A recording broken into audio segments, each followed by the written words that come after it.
بسم الله الرحمن الرحيم. الحمد لله والصلاة والسلام على رسول الله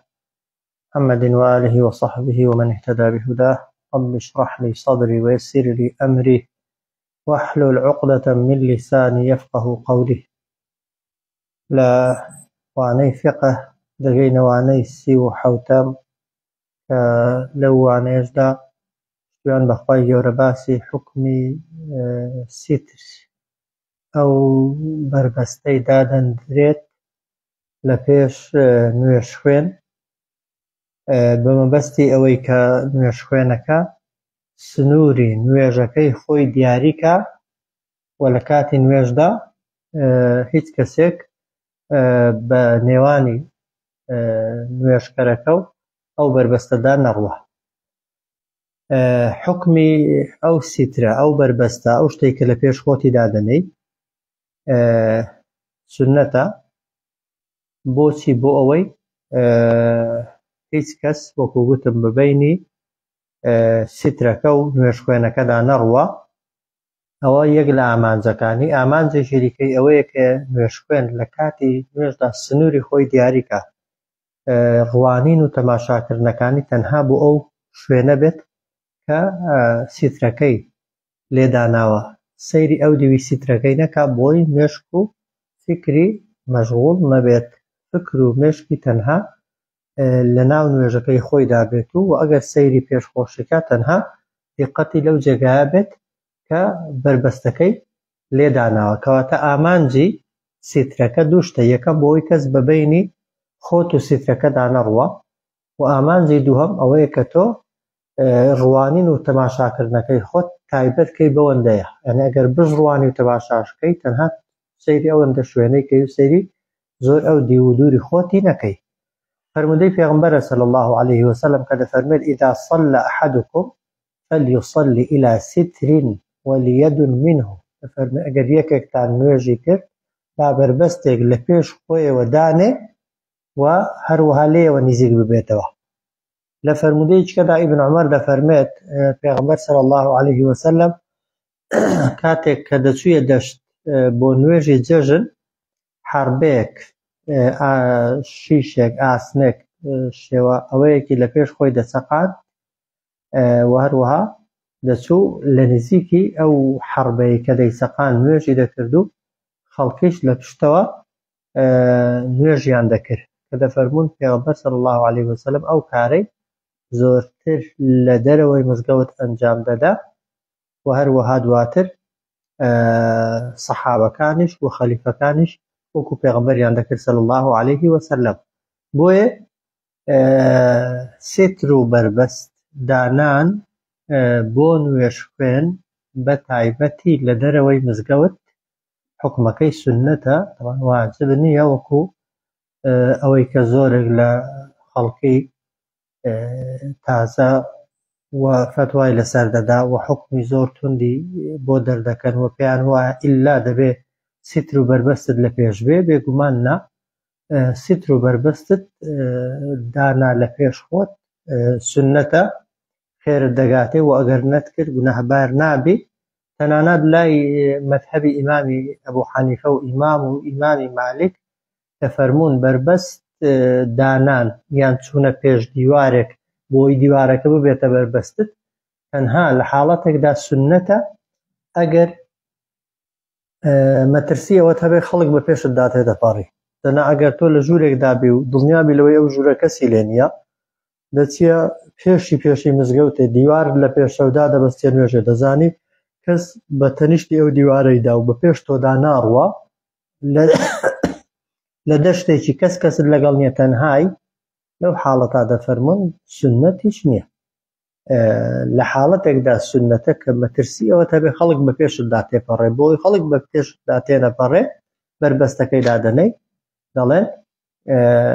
لە حاڵەتی دیکەدا کە مەترسی ئەوەت نییە کەس بە پێشت دابڕوە سونەتیش نییە. کە فەرمودەمان هەیە کە ئیبن عەباس بۆمان دەجێڕێتەوە، دەفەرمون پێغەمبەری خوا صلی الله عليه وسلم جاری وا هەبووە لە دەشت و شوێنی چۆڵ نوێژی کردووە، هیچ بربەستێکیشی لە پێش خۆی دا نەناوە. ئەو فەرمودەیە پێمان دەڵێ کە فەرمودەکانی پێشوو کە پێغەمبەر دەفەرمێ صلی الله عليه وسلم با نوێژ خوێن بەربەزدانێ ئەمرەکە ئەمری وجوب و فەرزکردن نییە بەڵکو ئیستیحباب سنەتە ئەویش بۆ کوێ و بۆچێ بۆ شوێنێک کە قەرەباڵغی لێبێ و بۆ کەسێک کە مەترسی ئەوەی هەبێ خەڵک بەسەریدا تێپەڕێت کە ئیسنادی فەرمودەکانیش صحیحە. بەچی بربەستەکە دەکرێت جێبەجێ ببێ؟ بە هەر شتێک نوێژ خوێن لە پێش خۆی دای بنێ دەکرێت بە بربەست حسابی بکەین. بە تایبەتی لە هەموو بربەستەکان چاکتر دیوارە، ئەگەر دیوارێکی سادە هەبێ بچیە نزیکی دیوارەکەی، تەبان تەنها شوێنی سوزدەبردنی خۆت بهێڵیەوە و دابەستێ نوێژە زۆر چاکە. ئەگەر دیوار نەبوو دەکرێت تەختە دارێک لە پێش خۆت دانەی، سەرینێک بخەیە پێش خۆت، تەنانەت ئەگەر فەرشێک سەری هەبێ سەری فەرشەکەی دەکرێت بکەیە سنووری نوێژی خۆت. تەنانەت لە دەشتێدا دەتوانی ئەگەر هیچ دەست نەکەوت یەک خەتێک لە پێش خۆت بکێشی، یان قەڵەمێک، کڵاوێک، پەڕۆیەک، هەر شتێک کە ببێتە ئیشارەت بۆ ئەوەی کە ئێرە شوێنی نوێژی تۆیە، کە دیارە بەربەست بۆ ئەوە نێت تۆ پێش خۆت نەبینی، بەڵێ بۆ ئەوەیە سەیری پێش خۆت نەکەی زۆر، بەڵام مەرج نییە تەمان تەنها دیوار بێ و پێش خۆت بە تەواوی لێ قەتعەکە، نە، هەر شتێک ببێتە ئیشارەت و ئاماژە لە پێش خۆت داینەی دەکرێت بە بربەست حسابی بکەین. و بە تایبەتی بەرماڵ لە مزگەوتەکاندا و فەرشانەی کە بەرماڵن، تۆکە توێ سەر ئەوەلی بەرماڵەکەی دادبەست تا نهایەتی بەرماڵەکەی سنووری نوێژی تۆیە، هیچیش دانەنەی تەواوە. لە ماڵێک نوێژە دەکەی بەرماڵێکت ڕاخستەوە، بەرماڵەکە بۆ خۆی سیترە، دیاریکردنی سنوورە پێویست ناکات لە پێش بەرماڵەکەش بچی سەرینێکی دە پێش خۆت دانەی. بۆیە پێغەمبەرمان صلی الله عليه وسلم دەفەرمێ ئیذا صلى أحدكم فليستتر لصلاته، ئەگەر یەکێکتان نوێژی کرد با بەربەستێک بۆ خۆی دانێ وەلەو بسەهمین، ئەگەر دانانی تیرێکیش بێ. یان ئەبو هورەیرە دەڵێ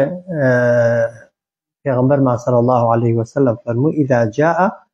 إذا صلى أحدكم، ئەگەر یەکێکتان نوێژی کرد فليجعل تلقاء وجهه شيئا، با لە لای پێشەوە بۆ خۆی شتێک دانێ، فإن لم يجد شيئا فلينصب عصا، ئەگەر هیچی دەست نەکەوت با گۆچانەکەی دەستی داری دەستی لە پێش خۆی بچەقێنێ. فإن لم يكن معه حصى، ئەگەر گۆچانیشی دەست نەکەوت فليخط خطا، با یەک خەتێک بکێشێ، ولا يضر ما مر بين يديه، ئەگەر خەتێکت کێشایان شتێکت دانا لە پێش خۆت، هەر کەسێک بەبینی تۆ نوێژەکەیدا نەڕۆی، بەو دی و بربەستەکەی بەو دی و ئیشارەتەکەیدا ڕۆیشت، نە ئەو گوناهی دەگاتێ و نە هیچ کاریگەری و تەئسیرێکیشی بۆ نوێژەکەی تۆ هەیە و نابێتە مای بەتاڵکردنەوەی نوێژەکەی تۆ، و کەسەکەش گوناهبار نابێت بە مەرجێک بەو شوێنەیدا نەڕوا کە تۆ گۆچانەکەت لێداناوە، یا سەرینەکەت لێداناوە، یا خەتەکەت لێ کێشاوە. گرنگەوەیە کەسەکە بەبینی تۆ قاچی تۆ و هەروەها ئەو شوێنەدا کە تۆ بربەستەکەت لێ داناوە نەڕوە، لە دوای ئەوێ خەڵک دەڕوایان ناڕوە، هیچ کاریگەریەکی لەسەر کەسەکەش نییە گوناهبار ببێ و لەسەر نوێژەکەی تۆش نییە. خاڵێکی دیکە لەسەر ستر کە پێویستە بیزانین ئەوەیە کە کاتێک نوێژی بە جەماعەت دەکەین تەنها ئیمام پێویستە لەسەری وە سونەتە بۆی بربەستدانێ، کە ئیمام بربەستی دانا دوای ئیمامی هیچ سەفێک، هیچ ڕێزێک، هیچ کەسێک پێویستی بە دیاریکردنی بربەست نییە، و تەنها لە حاڵەتی جەماعەتیشدا ڕۆیشتن بە پێش ئیمامیدا بە شوێنی سوزدەی ئیمامیدا ڕێگە پێدراو نییە، لەنا هاتوچۆکردن بە بینی سوزدەکاندا بە شوێنی سوزدەی کەسەکانیشدا ئاساییە و بەو معنایی بەمەسم نوێژ خوێنەکان بەتاڵ ناکاتەوە، دەنا پێویست ناکاتەوان ئینسان بان قەس بە ناویدا بڕوە، بەڵام ئەگەر پێویست بوو سەرور بوو بەڵێ دەکرێت بە پێشیشی دابڕۆی و گوناهبار نابی، و هەروەها ئەو کەسانەشی لە جەماعەتی دانا مادام ئیمام بۆ خۆی بربەستی داناوە تۆ بە پێش ئیمامی داناڕۆی بە هەر شوێنێکی دیکەدا بڕۆی گوناهت ناگاتێ کە ئەوە فەرمودەی صحیح پێغەمبەرە صلی الله عليه وسلم کە پێغەمبەر صلی الله عليه وسلم کاتی خۆی کە لە شوێنێک نوێژی کردووە تەنها و تەنها پێغەمبەر صلی الله عليه وسلم ئەوەی کردووە یعنی ئیشارەتێکی کردووە بە جێگای سوزدە بردننی خۆی یان خەتی کێشاوە یان ڕمەکەی یا حەربەکەی چەقاندووە ئەوانەی دوای پێغەمبەر کە نوێژیان کردووە صلی الله عليه وسلم هیچ کامێک بربەستیان دانەناوە کەواتە سیتر لە کاتی نوێژی بە جەماعەتدا تەنها و تەنها بۆ ئیمامیە بەڵام لە غەیری ئەوەی یعنی کە ئیمام سترەکەی دانا تەوان هەم بۆ خۆی دەبێتە ستر و هەمیش بۆ هەموو ئەو کەسانە دەبێتە ستر کە لە دوای ئیمامەکەی نوێژە دەکە. خاڵێکی دیکە هەر لەسەر ستر تەوان سنەت وایە کە سترت دانا کە بربەستت دانا یا کە چووی بە حسابی خۆت لە شوێنێک نوێژت کرد کە پێشەکەت دیوارە چی نزیک ببیەوە یعنی سنوورێکی زۆر زیاد بۆ خۆت داگیر نەکەی لە کاتی نوێژێدا پێویستت بە مەترێکە تەنها ئەو مەترەی بەجێ بێڵە و ئەوەی دەتەوێت داینێ وامەکە پێشی خۆت لە خەڵکی قەدەغەکەی و خەڵک نەتوانێت پێیدا تێپەڕێ. سەهلی کوڕی سعید بۆمان دەجێڕێتەوە دەفەرمێت کە پێغەمبەری خوا صلی الله عليه وسلم ستر و بربەستی دادەنا تەنها بەقەدەر جێمەڕێکی دەهێشتەوە کە پێیدا تێپەڕێ یعنی شوێنی ئەوەی کە پێغەمبەر صلی الله عليه وسلم بتوانێت سوزدەی تێدا ببا کە فەرمودەکە ئیمامی بوخاری و موسلیم ڕیوایەتیان کردووە بۆیە ستر هەتا لێتەوە نزیک بێت بەس جێگای سوزدە و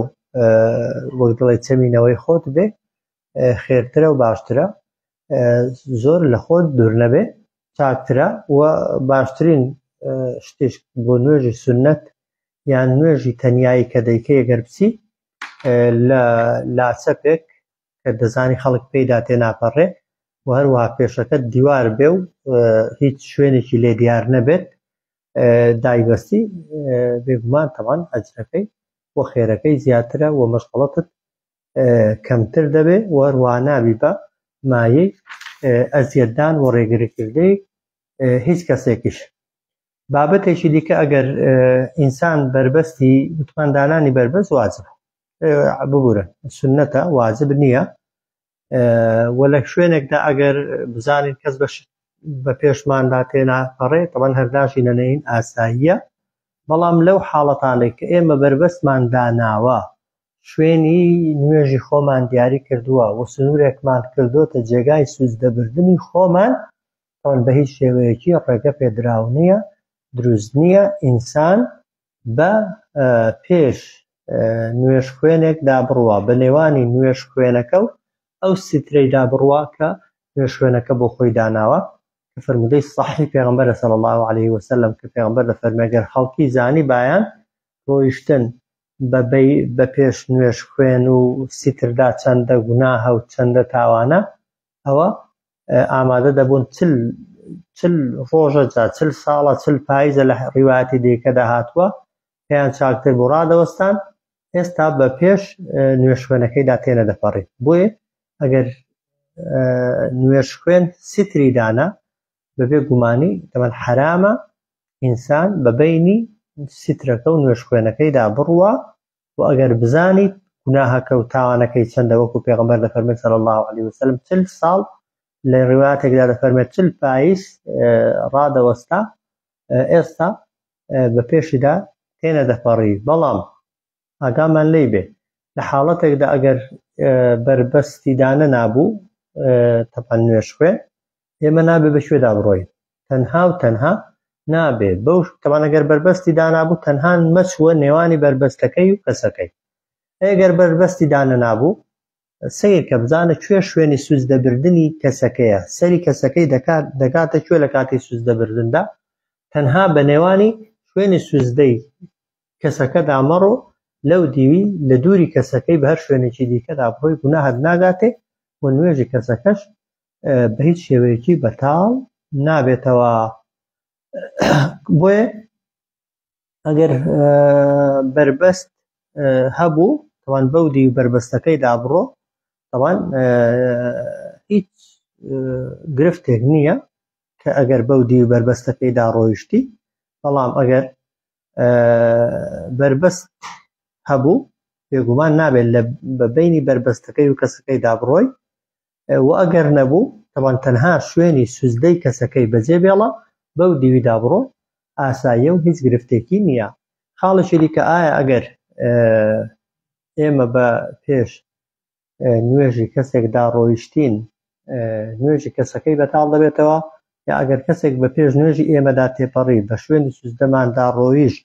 نوێژەکەی ئێمە بەتاڵ دەبێتەوە؟ بێگومان نەخێر. ئەگەر بربەستت دانابوو تەبەن بە ئەو کەسەی بە نێوانی بربەستەکەی و بە نێوانی تۆدا دەڕوا بۆ خۆی گوناهبار دەبێت و یەکێک لە تاوانە گەورەکانی کردووە بە پێی فەرمودەی پێغەمبەر صلی الله علیه وسلم. بەڵام ئەگەر بربەستت دانە نابوو بەبێ گومانی تەنها ئەگەر بە شوێنی سوزدەی تۆدا نەڕوات و بەو دی شوێنی سوزدەدا بڕوا ئەویش گوناهبار نابێ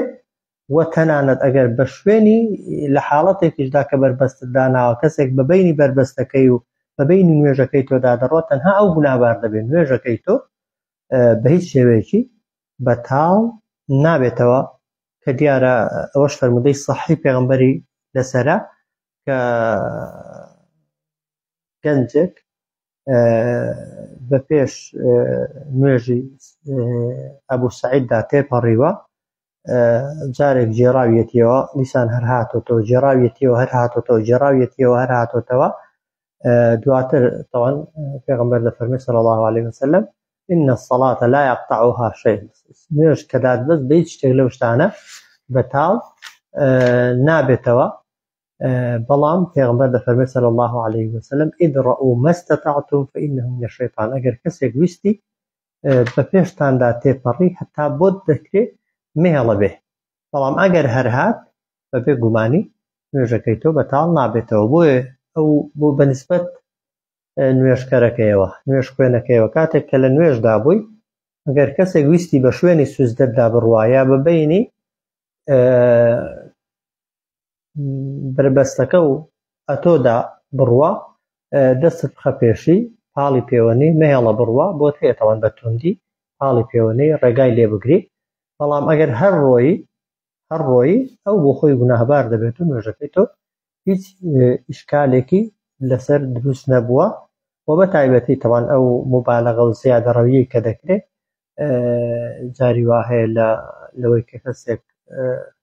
نوێژی دابەز نابێ لە دووریشی لە پێشەوە بڕۆی، ئەوە وانییە. تەوان وەکو گوتم تەنها شوێنی سوزدەی کەسەکەی بەجێ هێڵە بە پێشی دامەڕۆ ئەگەر نوێژەکەی بەتەنیا دەکرد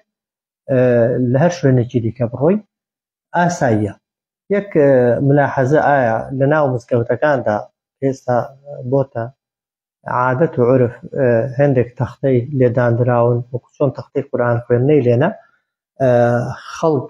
دەیان خاتە پێش خۆی بۆی خەڵک بە پێشی دانەڕوا، بێگومان ئەوە لە مزگەوتەکاندا هیچ پێویست نین، چونکە تۆ بیهێنە پێش چاوی خۆ دەگەر چەند نوێژ خوێنی لێ ئەوەندە تەختەشی لێدانەی مزگەوت جێی کەسی تێدا نامێنێتەوە. ئەوجار نەبیندراوە و نەبیستراوە لە مزگەوتی پێغەمبەردا صلی الله علیه وسلم شتێک هەبوو بێ پێی گوترا بێ سیتر بە هیچ شێوەیەکی، بەڵێ خەڵکە بۆ چۆتە بەرامبەر کۆڵەکەکەی کردوتە سیتری خۆی، چۆتە نزیک دیوارەکەی کردوتە سیتری خۆی. بەڵام ئێمە لە مزگەوتەکاندا ئێستا فەرشی لێن و شوێنی هەر نوێژ خوێنێکیش دیاری کراوە. بڵێ لە مزگەوتدا ئەگەر بچی لە قەراخێک لەسەر ڕێگانە لە جێگایە کە ڕێگای هاتوچۆ نییە سنەتەکەت دابستی و نوێژەکەت دابستی چاکترە بۆی خەڵک ڕێگای خەڵکی نەگری. ئەگەر نا ئەتۆ ئەگەر لە مزگەوتێدا لە هەر شوێنێک دادبەستە نوێژێ تەنها مەهێڵە بە شوێنی سوزدەی تۆدا خەڵک بڕوە لە شوێنی کە خەڵک دەڕوایان ناڕوە هیچ گرفتی تێدا نییە. و هەروەها بۆ ئەوانەشی کە لە نوێژدانین دەڕۆن سەیری نوێژ خوێنەکەی کە تەنها پێ لە شوێنی سوزدەی کەسەکەی منێ دەنا بە پێشی دابڕۆ پێویست ناکە ڕێگای خۆت دوورخەیەوە لەو سەری نوێژ خوێنەکە بێ هیچ کەس بۆی نەبێ ئەوان ئەوە هیچ مەنتیق نییە و هیچ لە گونجاویش نییە بۆ مزگەوتەکان بۆیە لە مزگەوتەکاندا بەڕاستی ئەو دیاردەیەکی نامۆیە و سونەت نییە و هیچ پێویستیش ناکە لە مزگەوتەکاندا ئەو تەختانە ڕێز بکرێن و هەر کەسێک تەختەیەک لە پێش خۆی دانەوە هیچ بۆ نوێژی جەماعەت هەر پێویست پێ نییە چونکە ئیمام لە پێشەوەیە و مەمومەکان پێویستیان پێی نییە بۆ نوێژی سونەتیش ئەتۆ بچۆ لە قەراغێک دابەستە سونەتەکەت ئەگەر ڕێگا هەبوو ئەگەر نابڕۆ لەسەری بەرماڵەکەی دابەستە نوێژە سونەتەکەی و ئەو کەسەی کە نوێژە ناکات تەنها بە شوێنی سوزدەکەتدا نەڕوە هیچ طەبیعیە نە ئەو گوناهی دەگاتێ ئەگەر تێپەڕی نە ئەتۆش وەک دەڵێ بۆت هەیە ڕێگای لێ بگری تەنها دەتوانێت ڕێگا لەو کەسەی بگری کە دەیەوێت پێ لە شوێنی سوزدەکەت دنێ ئەوە دەکرێت دەستی بخەیە پێشێ ئەویش ئەگەر ڕۆی ئەگەر پێت گەڕاندرایەوە بیگەڕێنەوە ئەگەر نا ئیشکالێکی تێدا نییە. وصلى الله على سيدنا محمد وعلى آله وصحبه أجمعين.